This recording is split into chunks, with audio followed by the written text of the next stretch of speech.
بره علمیه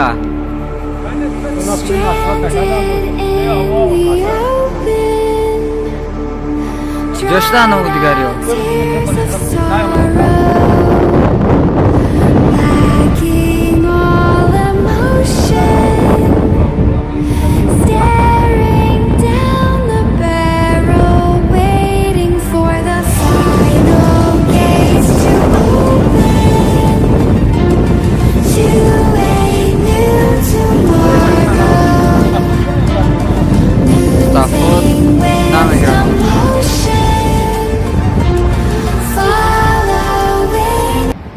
تمام مردم تاجیک خود را، تمام کل مسلمان های جهان را با عید روزه رمضان تبریک گفته و در علاوه خوش تبارشان تیجی امانی خوش و خرسندی و گذشتگان ما را تاریخ رحمت شایسته جنت گرداند. جزاک الله خیر کثیر. آمین. الله اکبر. سلامت باشید.